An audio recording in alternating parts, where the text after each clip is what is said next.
Washington didn't realize the plan had a hole in it, because for years the map looked perfect. Supply chains aligned, allies predictable, North America behaving like a single, reliable economic bloc that could be factored into every long-term strategy without second thought. Nothing about that map suggested a surprise was possible. Until one quiet signature did something no one in Washington had planned for. It didn't challenge the United States. It didn't confront it. It simply moved in a direction that the plan had assumed would never happen. And in doing so, it forced a realization that came too late. Canada was no longer exactly where the strategy expected it to be. This didn't happen in front of cameras. No dramatic speeches, no political theater, no emergency meetings broadcast on television. Just a trade agreement that, on paper, looked reasonable. But inside long-term strategic thinking, it changed the geometry of how North America fits into a much larger global picture. For years, American planners had worked with a comfortable assumption that Canada's economic direction would naturally mirror Washington's, even during periods of tension with other global powers. That assumption had always held, which is why no one questioned it, until it quietly stopped being true. This is what makes the moment so unsettling, because nothing Canada did was aggressive. Nothing about the deal looked hostile. It was simply practical, logical. A move to diversify, strengthen resilience, and reduce exposure to an increasingly unpredictable global trade environment. But that practical move had an unintended consequence. It stepped outside the boundaries of a strategy Washington had been quietly building for years. Major strategies are not built for the present. They are built for the future. They depend on partners behaving in expected ways long before anyone realizes those expectations exist. And when one of those partners changes direction quietly, the entire structure built on top of that expectation begins to feel unstable. For decades, North America functioned as a tightly connected economic ecosystem. Resources moved smoothly. Policies aligned closely enough to make planning easy. Supply chains were intertwined in ways that felt permanent.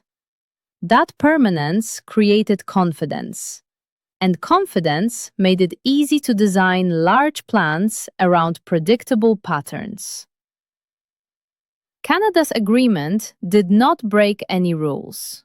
It did not violate any partnership. But it introduced something that had never been present before in this relationship: uncertainty.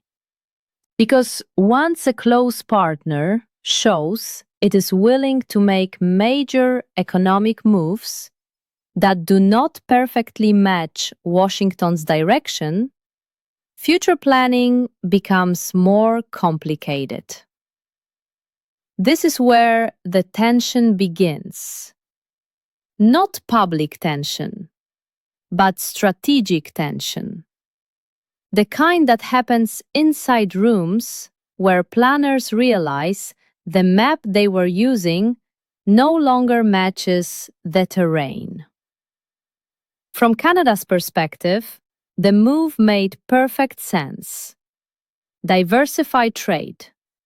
Strengthen economic independence. Prepare for a world where old assumptions may no longer hold. But from Washington's perspective, it forced a difficult realization.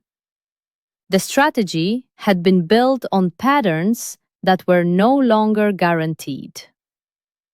And that realization is what makes this moment important. Because it shows how even the most predictable partnerships can begin moving in new directions when global conditions change. And when they do, long-term plans must adjust in ways that were never originally intended. The unsettling part was not the agreement itself, it was what the agreement revealed. Because the moment Canada moved in a direction Washington had not anticipated, something became clear inside policy circles. The United States had been planning the future using a version of North America that no longer fully existed. For decades, Canada had been treated as a fixed point in every economic and strategic calculation. A constant. So constant that it rarely needed to be discussed. But constants are only constant until they change. And when they do, every equation built around them must be rewritten. This is why the reaction was not loud, it was quiet. Because loud reactions are for political audiences. Quiet reactions are for strategic ones. Inside planning rooms, the conversation was not, "Why did Canada do this?" It was, "What else have we assumed will never change?" Because once one assumption breaks, others suddenly feel less certain. Trade routes that felt permanent now look optional. Supply chains that felt automatic now look fragile. Partnerships that felt predictable now look flexible. And flexibility in geopolitics creates uncertainty. The United States had been shaping long-term plans around how North American resources, energy, manufacturing, and logistics would interact with broader global tensions. That plan relied on Canada being tightly integrated into that structure. Not politically, structurally, economically, logistically. Canada's move did not remove itself from that structure, but it loosened the alignment just enough to force a recalculation. Because when a partner begins creating alternative pathways for trade and economic flow, it becomes harder to treat that partner as a predictable extension of your own system. This is the part most people never see. And once that recalculation begins, something subtle happens. You start noticing how much of your future planning depended on things you never thought you would have to question. Routes, resources, coordination, timing. All of it built on the idea that certain partners would always move in familiar directions. Canada's decision did not remove it from the North American system, but it introduced options, and options change posture. Because a partner with options negotiates differently than a partner without them. Even if those options are never fully used, their mere existence changes how every future conversation feels. This is where the real shift becomes visible, not in headlines, but in tone. Because once Washington realized that Canada was building alternative economic pathways, it could no longer assume that North America would behave as a single, predictable unit in broader global strategy. And that changes how you design plans involving trade pressure, sanctions, and long-term economic positioning. For years, the United States had relied on the comfort of geographic and economic closeness. That comfort made it easy to design strategies with a sense of stability. But stability depends on shared direction. And when direction begins to diverge, even slightly, stability starts to feel less certain. This is why the reaction was not public, because public reactions are about politics. This reaction was about planning, about quietly adjusting expectations that had gone unquestioned for decades.